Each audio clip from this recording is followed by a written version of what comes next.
Hello and welcome to the Engaging Locals and Visitors in Destination Stewardship session. Thank you for joining us. Your MC today is Jordan McCauley. Take it away, Jordan. Thanks, Ryan.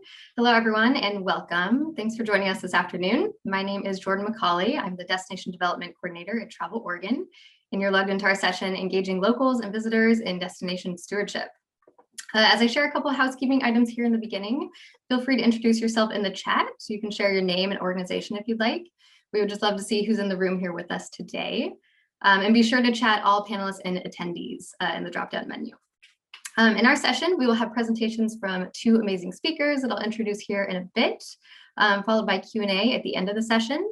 As we go along, feel free to submit questions into the Q&A feature, and we will do our best to either answer them live at the end or provide written responses in the Q&A. With that, let's dive into our session here. So as we all know, Oregon is a great state to be outdoors. If you're like me, it's literally the reason that you live here. With our dramatic peaks, crystal clear swimming holes, or bustling fishing docks along our coastline, it's easy to get out there and find enjoyment. We saw dramatic increases in visitation on public land in 2020 due to social distancing guidelines and COVID-19 restrictions. Many Oregonians and visitors spent more time outside and in many cases engaged in brand new outdoor recreation activities.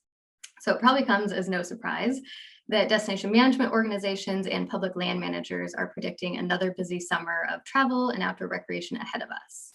So this presents an opportunity and a challenge for the tourism industry. Higher use can lead to strain and negative impacts on public land, facilities, and nearby communities.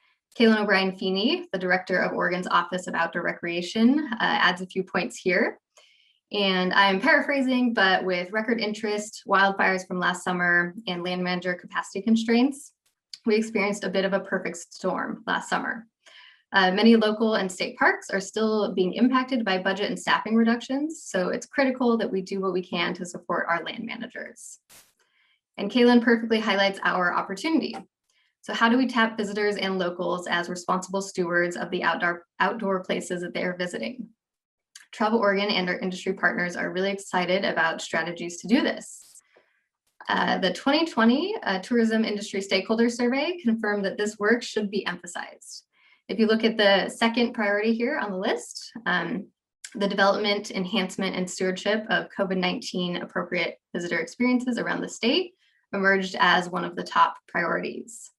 And we all know that Oregon's outdoor recreation experiences are A, COVID-19 appropriate, and B, are highly desirable to visitors and locals during the pandemic and beyond. So Travel Oregon wants to continue to encourage and support outdoor recreation as it brings many benefits to the people who get out into nature, and it's a strong economic driver for Oregon and our communities. The 2019 Oregon Outdoor Recreation Economic Impact Study revealed that Oregon outdoor recreationists spent $15.6 billion in 2019. So this is a significant economic boost. Consumer spending on outdoor recreation supports businesses and jobs.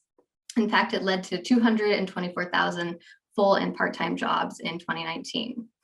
Now, we know that these are pre-pandemic data points, but many aspects of the outdoor industry have actually been stronger since the start of COVID-19. For example, have you tried to buy a bike or reserve a campsite? If so, you know what I'm talking about. And Travel Oregon does believe that outdoor recreation is positioned to continue as a critical element supporting our communities and businesses in reopening and capturing visitor spending. As leaders in the tourism industry, we play an important role in teaching, encouraging, and enabling people to enjoy our special places in a responsible way that preserves them for visitors, locals, and future generations. So here are our intended outcomes for today's session. We'll dive into destination stewardship, what the role tourism plays, and hear more about specific strategies from our speakers, who are the experts in stewardship. So with that, I would like you to meet our wonderful speakers. We have Al Archer, Executive Director of Cascade Volunteers. I've had the pleasure of working closely with Al recently on the innovative Mckenzie Regenerative Travel Project that recently received funding from Travel Oregon's Destination Ready program. So I'm excited for her to share more about this and all the other really great work that she's leading as well with you all. And we also have Erica Sears, Deputy Director of the Oregon Coast Visitors Association. Our destination development team is always impressed with ACVA's strategic approach to destination management, and Erica is a wealth of new ideas and fun delivery. And also, if you tuned into our award ceremony last night, you will also know that Erica received a Rising Star Award. So congrats again, Erica, on that deserved acknowledgement. And then I'll just take a minute here to pass it to our speakers. They can introduce themselves, say hello, before we dive into their presentations. So let's start with you, Al. I'll go ahead and pass the mic over. Hey everyone, I'm Elisa Archer. I'm the Executive Director of Cascade Volunteers, and we're the Friends Group partner of the Willamette National Forest. And I am so excited to have all of you here today. I can't wait to chat with all of you. And hi, yeah, as Jordan mentioned, I'm Erica Sears, the Deputy Director of the Oregon Coast Visitors Association.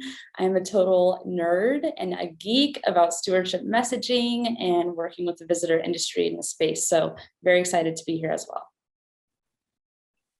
Awesome. Yeah, thank you so much for being here and spending the time on this session. We really appreciate it from both of you. So let's dive in. Erica, we'll have you kick us off. So I will pass my screen share. Perfect. Looks like I'm unmuted. So before I share my screen, as I mentioned, I'm really interested in this type of work. And every single day I wake up and I'm just like, how can we get visitors involved? And I wish it was as simple, I'll share my screen now, as Googling it. And I don't know, maybe some of the participants in the room today have given this a Google, looking for an easy answer. And if you've come up with one, I would love to hear it. Unfortunately, there is no simple solution or one way to engage locals and visitors in destination stewardship, but there are a lot of different ways to do this. So we are going to dive into this today. And I hope that if I were to give the same presentation in a year from now, that my presentation would look dramatically different, that we continue to learn and grow and experiment with new ways to do this. So super exciting to jump into all of this with you. So the first thing, I thought we would set this up as kind of a how-to guide. Over the past year, a lot of people have started learning how to do sourdough and build your own birdhouse. So with that spirit in mind, the ACVA team put together this how-to guide on destination stewardship.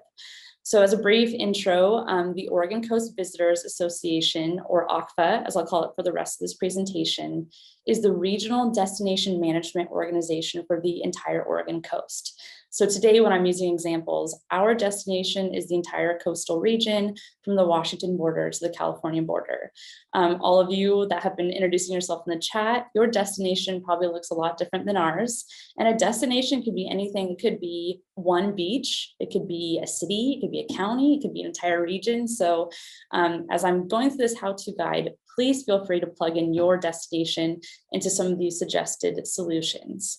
Additionally, we are a tourism organization, so we do not at this time have any biologists on our team, psychologists on our team, but we have really good communicators and marketers, and we're all very interested in visitor trends. So the first step when we're looking at our capacity and role is understanding like what we are good at, what our talents are, because then that can help us lead to what partners we need to work with, which we're going to dive into today.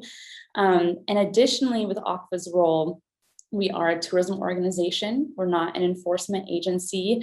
So our solutions will never look like us saying, don't come here, don't do this, don't do that, because we inspire people to visit responsibly. So just a couple of things to think about in my role, but it'll be interesting for you if you're listening in today and you're a land manager to think about how you can work with an organization like mine. If you're in the state of Oregon, there are 7 regions. So I hope that you're connected with your region. And then if you're out of the state, there are other tourism organizations. We're all just structured a little bit differently. But yeah, I'm excited for you to plug into these different things. I'm going to talk about your destination and your role and your impacts. So the first thing that we did at ACVA in order to work with visitor impacts was to really understand what was going on. And so when it comes to visitor impacts, what I'm really talking about, unfortunately, are negative impacts. So things that we're seeing that we really don't want to be seeing. And those are really around environmental issues and public safety issues. So people are out in the outdoors. And as Jordan mentioned, we had a record-breaking amount of outdoor recreationalists last year, and a lot of them first-time visitors. And so unfortunately, they may not have known the proper way to do things. So a lot of our impacts have to do with public safety, to keep people safe in the outdoors, and then also environmental, to keep our natural resources safe from outdoor recreationalists. So those are kind of the two impacts that we're looking at. In 2014, as I mentioned earlier, we decided, hey, we need to partner with and work with the experts. And the experts for us are people like Simon, who's in this photo. He's a beach ranger at Cape Kiwanda. If anybody from state parks is on, congratulations on having such a great employee. But yeah, we work with state parks and BLM, ODFW, ODF, ODOT. Those organizations have the beach rangers and the people on the ground. And so they're seeing these different impacts day in and day out. So we regularly convene this strategic advisory group of land managers and have ongoing dialogue to see what they're facing. And what we found is that we had kind of the same impacts year over year. Things like harassing wildlife, going off trail, not having your dog on a leash, snowy plover season. So we made a list of impacts that we said, hey, we can partner with you on this to talk about this and help, mitigate this impact. And with that, we had some criteria, of course, that goes back to our role. So some of the impacts that we decided for the criteria was like, is the impact you're talking about, is it actually caused by a visitor or more of a local? Because that changes what we're going to talk about. For example, visitors aren't usually dumping couches in the forest. That might be more of a local problem. So we're not going to put that on our channels. We're always positive and inviting, and we're looking at some long-term things. So things like the eclipse, the solar eclipse, that's not something we're talking about every year. So at the end of my presentation, I'm going to put a link into the chat where you can see more about this group and those criteria for those different impacts, and feel free to steal any of it for your destination or the work that you're doing. So once you've identified the impacts of like what do we need to be strategically talking about as a tourism organization, the next important thing to do was to talk about it. How do we successfully intercept visitors? And so I bring to you all the visitor life cycle. If I ever get a tattoo, it will be of this visitor life cycle, because I talk about it so much. And so to just briefly break this down, and this won't be mind-blowing, but we can kind of break down a visitor and the way they plan their trip by this visitor life cycle. Travel Oregon has one as well. But basically, you are at home and you see this wonderful video about the Oregon coast, and you're like, wow, I never thought about going to the Oregon coast. I'm so inspired. And then maybe you start researching it, like, well, if I went to the Oregon coast, where would I go? Where would I stay? And then you're like, okay, we're doing it. So you go into the planning stage of the life cycle, you're booking your hotel, maybe you're getting a rental car, and then there's the actual travel experience. And then generally you share your experience on social media and then hopefully do it again. So nothing too groundbreaking there. What we do with stewardship messaging is that we look at each of those steps as an opportunity to intercept a visitor. So that's where it gets really exciting. And I think we'll use an example. So an impact that happens a lot on the Oregon coast is dogs. We all love dogs. My dog Huckleberry is the most special boy in the world. He's perfect. But dogs do have a negative impact when they're off leash. They could harass wildlife like baby seals, or they can harass other dogs. Maybe they go to the bathroom while you're not looking. So we're going to use this impact and just kind of plug it in here so that you can see what I'm talking about. So when we use these impacts and this criteria, the first step is inspire. So when we're doing marketing videos or a visitor guide, that strategic advisory group helps us review any of our marketing materials to make sure that if there's a dog in the video, it's on leash. So that's just a really simple example. So we're always inspiring people responsibly.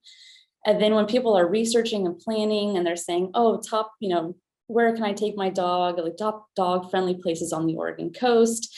We have that kind of inspirational marketing, but we always have messaging with it. Like, You're allowed to have your dog off leash on the beach as long as he obeys your commands, your voice commands, or you're allowed to have your dog off leash, but make sure if there's a baby seal on the beach that he is leashed up. And they're like, well, this is super interesting. So then they book their hotel, and then in the hotel reservation, the person, says, we're so excited to have you at our hotel. You're going to be here in the spring during seal pup season, so make sure your dog is on a leash. And then they're on their actual trip and they run into our volunteer groups, and our volunteers say, hey, like, great day, it's low tide. By the way, there's a beautiful baby seal on the beach, so make sure your dog is on a leash. And it sounds a little redundant, but we measure our success in the amount of times we can tell a visitor over and over and over how to responsibly be on the Oregon coast. So if there's one thing to take from my presentation, like, please screenshot this slide or take a picture of it with your phone. I can pose for you, because just take this cycle and then plug in your impacts in your destination, and then you can start seeing where the gaps are. So maybe you're the land manager and you're seeing the impacts during the travel stage, and your rangers are giving these messages. But it could be very helpful to have that very popular brewery that's right next door be talking about it in their social media channels before people even come to the coast. So I think you can really use this tool as a way to have a conversation piece and just create new partnerships. So yes, I love the visitor life cycle. Stay tuned for my tattoo.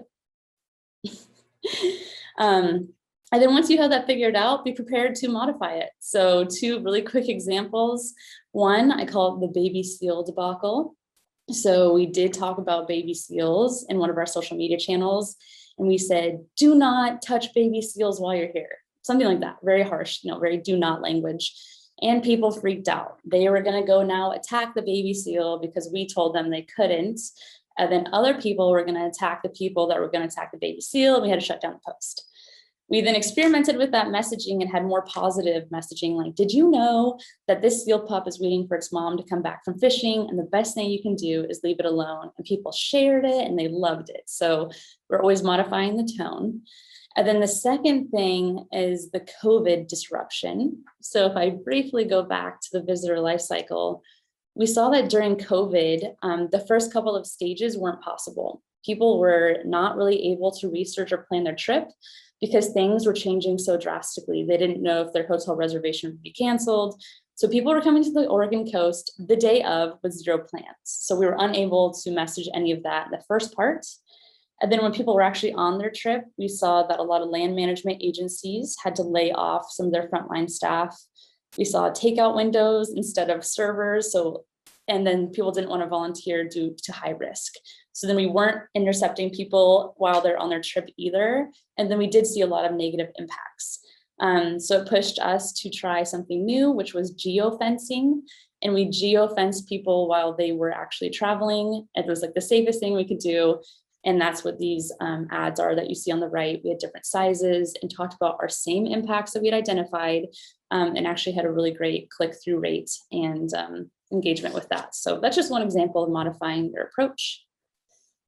And then lastly, partnerships are huge. I've mentioned already things like working with private businesses like a brewery or a popular hotel that could talk in their social media, working with land management agencies, tourism organizations, but also nonprofits like Trail Keepers of Oregon and Solve that are really managing a lot of volunteers. They're like physically building our trails back. They are the ambassadors on the beach that are talking about these different impacts and then doing beach cleanups. And I think it's a great opportunity for locals and visitors to realize that they both care about our destinations and to kind of put into practice some of the things we're talking about and give them the opportunity to be that responsible traveler while they're here. So partnerships are huge, and we're always seeking out new partners in the space. And so if you're not partnered with a tourism organization, I highly recommend you give it a try, even if you think maybe it's a non-traditional partnership, you don't know about it, because that's when some of the really great solutions can come out. So Jordan, I think I'll leave it at there to give Al enough time for her presentation, and I can answer questions in the chat or at the end if we have time. Awesome. Thanks so much, Erica. That was really informative and great. Good to see the visitor life cycle. I think that's seared into my mind as well, basically a tattoo. Yeah, we'll go ahead and pass it over to Al. It looks like she has her screen up. Thanks. Awesome. Hey, everybody. And thanks, Erica. And so I am here to really talk about partnership. It's something I'm super passionate about, stewarding a destination with both local volunteers and visiting volunteers.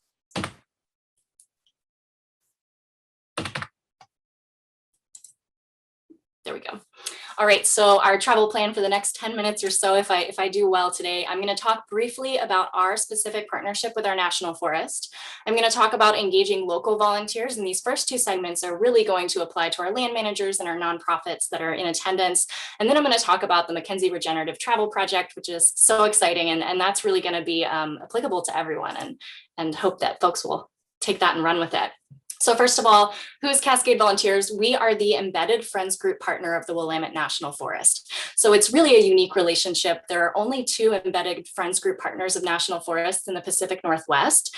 It's quite unique. In a nutshell, our mission is to increase capacity on the forest. So we do that through administering volunteers on the forest's behalf. If there are projects or programs that need funding, we will write grants, we will fundraise, we will solicit donations. We try to make those things happen and bridge gaps.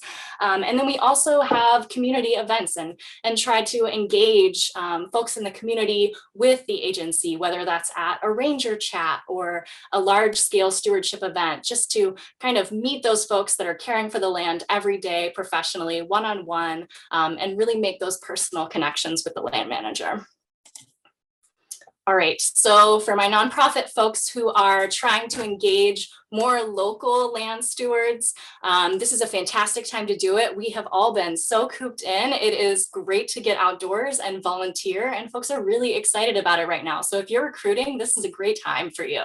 The first thing that I will say for my nonprofits is, how does your website look? Up until 2018, we were a really grassroots, small, all volunteer run organization. In 2018, when we signed our partnership agreement and added our first staff, things started to change really quickly. But many of you nonprofits I know are still rocking those late 90s websites, and they're not doing you any favors.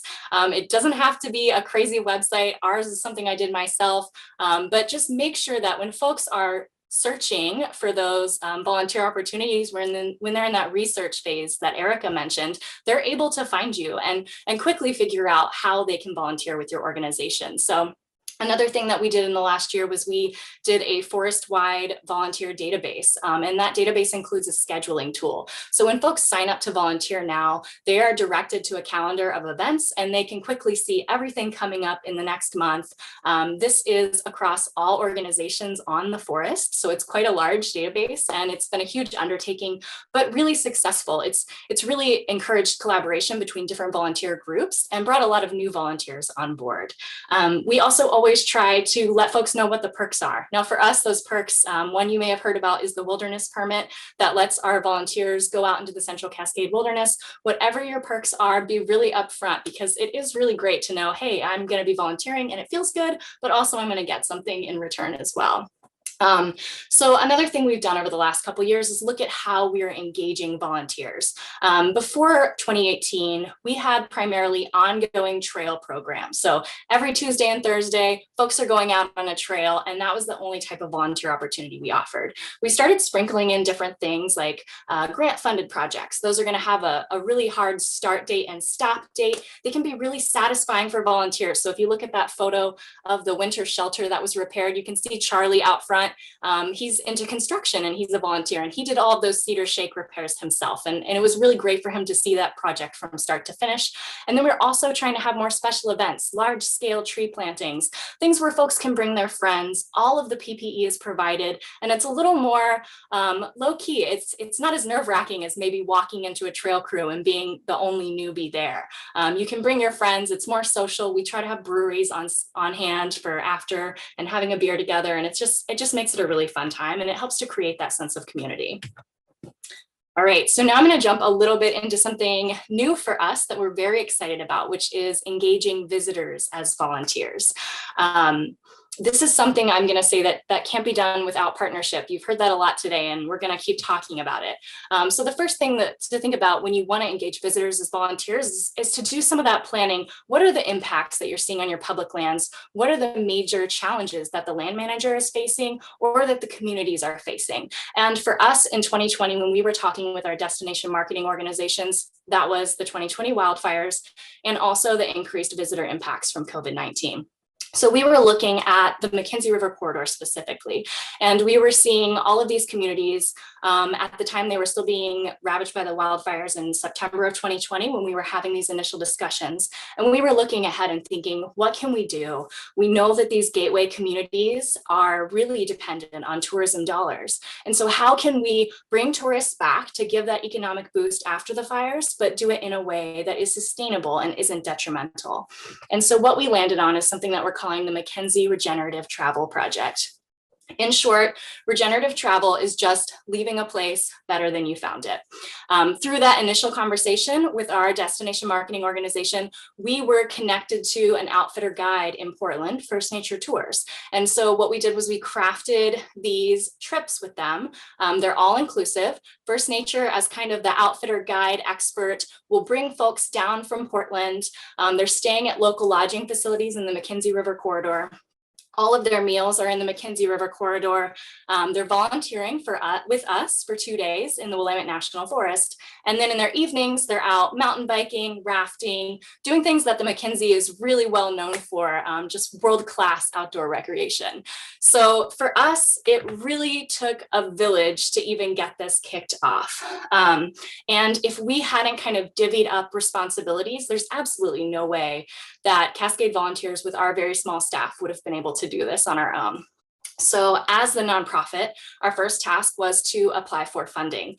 We were super lucky to receive a grant from Travel Oregon's Destination Ready program. And what that funding did was it completely covered First Nature Tours outfitter guide fees. So when folks are paying for these voluntourism trips, we're able to tell them that all of their funding is going to lodging and restaurants in the Mckenzie River corridor. So they are the ones providing that economic boost to the corridor. Our other main task as the nonprofit was to coordinate those stewardship activities directly with the land managers, figure out what projects would be a good fit, provide all the PPE, and just find some really good trail work locations that are beautiful and exciting. Our destination marketing organizations are, of course, marketing and doing a fantastic job, something that, you know, as a nonprofit, we could never have gotten the kind of notoriety that they've been able to get for this project. They're networking. They connected us to the local restaurants, to the lodging partners that we're using.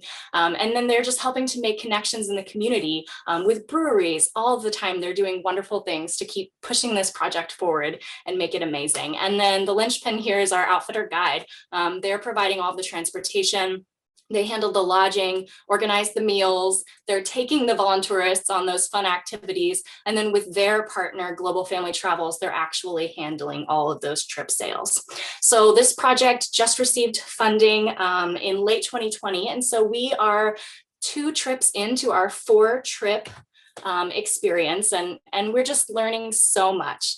And I love this quote from Winston Churchill, because with each trip that we've had so far, you know, there are things that we have to refine and we have to improve. And so we are constantly making those adjustments. And after we wrap up the Regenerative Travel Project in September, we are going to be releasing a guide so that other nonprofits, land managers and outfitters, and destination marketing organizations can partner in a similar way to offer these really cool regenerative travel opportunities. And now I will pass it off to Jordan. It looks like we've got 15 minutes for some questions. Awesome. Thank you so much, Elisa. Great presentation from you and Erica. So now, as Elisa mentioned, we have about, let's say a little bit less than 15 minutes for Q&A. I believe we want to wrap a few minutes before 1:15 to go into the next session. So feel free to submit your questions into the Q&A feature. We have one right now, so I can start with that, but anyone else feel free to chime in. So the first one is for you, Elisa. Is the volunteer database a paid service? What is it called? Any volunteer management recommendations that you might have?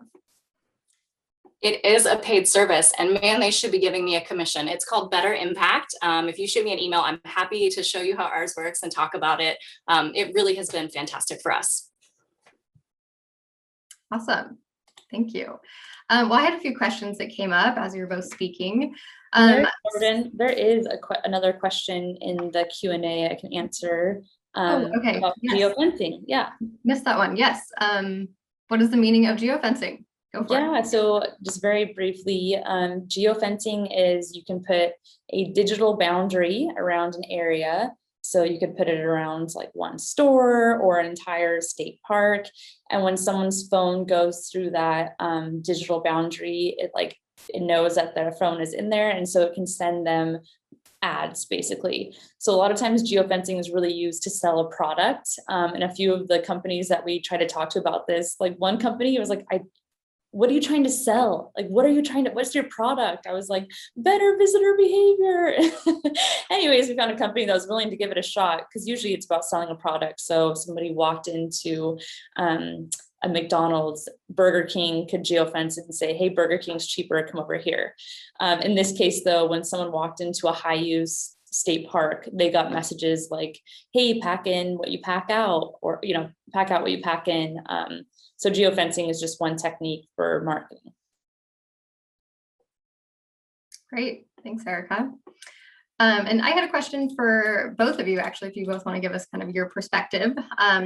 So talking about recovery post, COVID and the year that we just had, I think we all know that businesses are a big part of the recovery picture. So do you have any learnings or tips on how stewardship can support local businesses as well in communities, in addition to the land?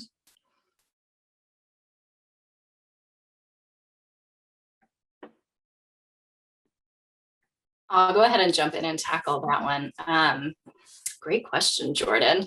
For us, I think volunteers, all of our volunteers, I think last year put in 52,000 miles on their cars driving to stewardship destinations. So even our local volunteers, our visitor volunteers, when they're going out into the woods, usually they're passing through a gateway community. And volunteering is a really social activity. They like to be able to stop on the way, get a bite to eat. Maybe they'll stop after and get another like drink together and hang out. And so having your business kind of known to the volunteer community and like, hey, this shop in Oak Ridge, they really love volunteers. Let's go there and support them after our day out on the trail. It can make a huge difference. And so we love partnering with local businesses and breweries and restaurants, and our volunteers really do love it too. Yeah, I would echo that. I think there are some businesses on the Oregon coast that are just known for having the volunteer events, when those are allowed to be in person. And then we've also seen some very successful volunteer events sponsored by our restaurants or hotels when they do beach cleanups. And I think it builds this type of client that wants to come back because they want to be a responsible visitor and they want to do stewardship work. Volunteerism is a really big thing. So if your business is promoting these kind of practices and it could attract a new kind or responsible kind of visitor to your business. Yeah, great. And I can chime in with kind of a personal experience. I was actually lucky enough to go on one of the Mckenzie Regenerative weekends with Elisa and her team back in May. And a good portion of the weekend involved stopping at local restaurants to have all 3 of our meals for 3 days in the region. So just spending our money there, giving back to the local businesses and also supporting local guides was really awesome. So it was great to just kind of throw them some business and also get to know them and hear about the year that they've had and their local stories. So it was awesome to make that connection. And I'm checking the chat. Anything else? Yeah, anyone feel free to submit questions. I can keep asking them. I have a few lined up. So shifting gears a little bit. I know we're talking about stewardship strategies here, but anyone who's an attendee who's maybe thinking about implementing some of these strategies, whether it's messaging or working with volunteers, do either of you have any insights on funding or opportunities available to help support implementing these tactics?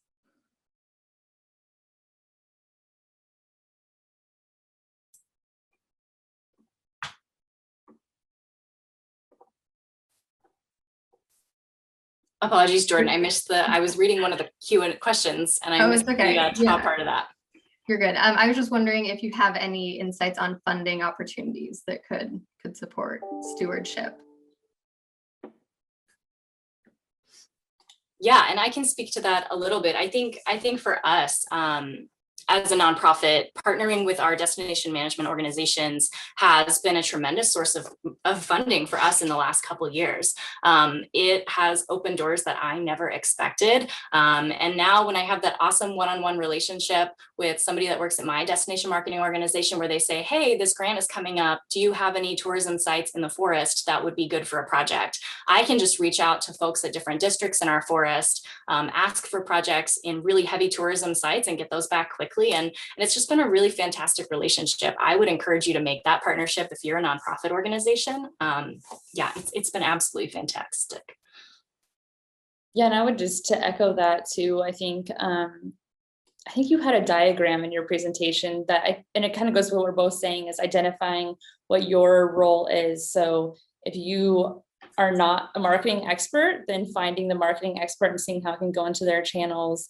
Likewise, it's really nice that I don't need to have a biologist on our team to understand the why of some of these impacts, that we can rely on the land managers. So in that way, we're aligning our resources, both staff resources, but also funding resources to be a little bit more strategic. Great, awesome answers. Thank you both. Let's see, we have a question in the Q&A. From Jeffrey. He said, any experience specifically managing volunteers doing science work? Yeah, Jeffrey, I can take a crack at that one. So we do have some citizen science type programs that we're kicking off in our forest. We kicked one off last year for invasive weed surveying. For us, actually, I feel like if you're an organization with limited capacity, citizen science type programs can be really great for you to manage because a lot of times you could do that training virtually. And then often with those citizen science programs, there are apps that volunteers can use to collect the data. So for example, our invasive weed volunteers have an app and it will automatically email forest botanists their report after they survey a trail. And so if you want to send me an email, I don't want to get too into the weeds, but I'm happy to chat more about managing those volunteers. We've had a lot of fun with it and it hasn't been too much capacity on our part. Great. All right. And let's see a couple questions in the chat from Scott Berger. For tourism organizations with limited staff, what do you think are some good initial steps to improving visitor behavior and or helping steward the public land? I can jump in. I would say, especially if you are a tourism organization in Oregon, there are a lot of resources that already exist. So, you shouldn't have to leave this presentation today and be like, okay, now we need to, go through a 5-year process with land management agencies and hire a PR and then become these amazing marketers because we only have a part-time person. Travel Oregon has a really great toolkit called Take Care Out There. And that kind of toolkit is available about stewardship messaging. If you're on the Oregon coast, that reminds me, I'll put it in the chat. We have a huge communication toolkit as well that has all of these impacts that our land managers have already identified. There's about 15, and it says fast facts, when to talk about these messages, how to talk about them, depending on the social media channel, why people should care. So when it comes to having limited staff, definitely don't reinvent the wheel. Oregon is so fortunate that a lot of our organizations already work on this. So repurposing what other people have used and making sure that it sounds good for your destination and your brand is a great way to start.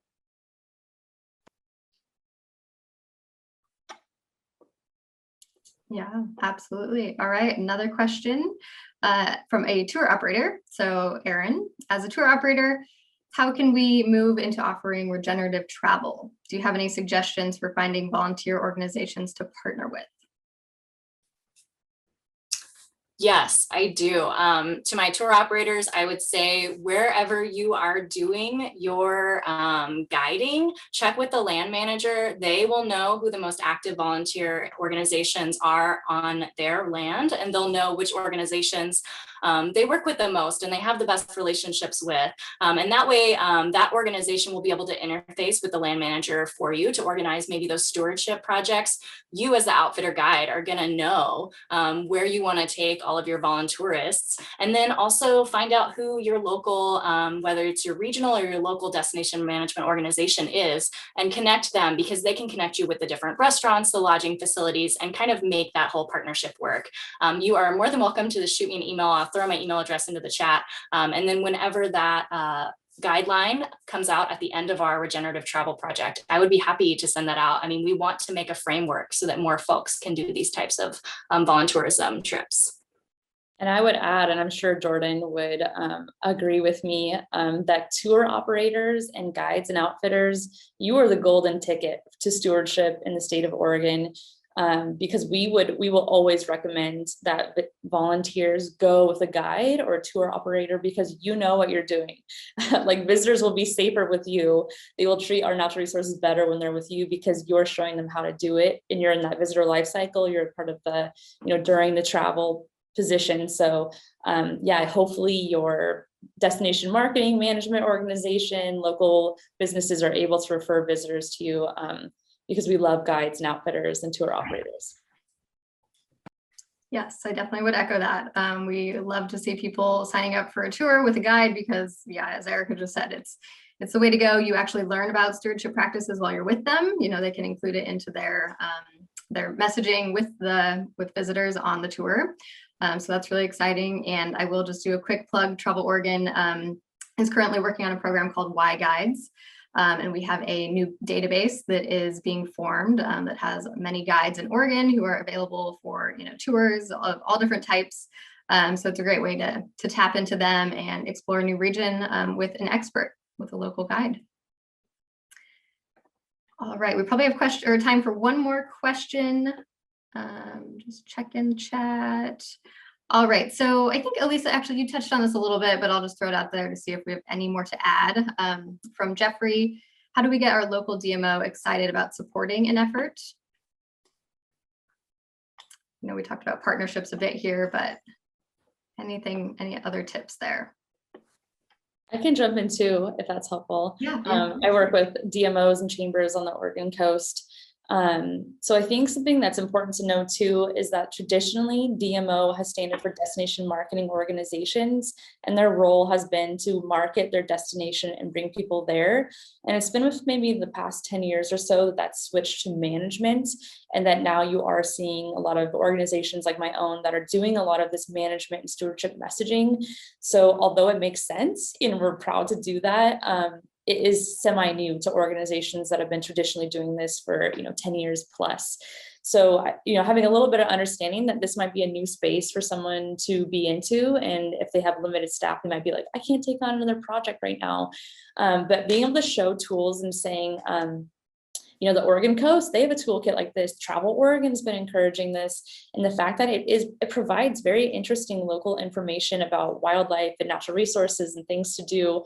We're not asking people to put on their social media channels just like talking about trash. We're saying like, go do this hike, it's beautiful, and here are a few tips to take along the way with you. So there's really tasteful ways to have stewardship messaging accompany your inspirational marketing that's going out. So it might be a matter of building some trust and having some conversations. If they're not excited, maybe why aren't they excited, and how can you kind of work together to start slowly peppering in some of that stewardship messaging would be my recommendation. Great, thanks, Erica.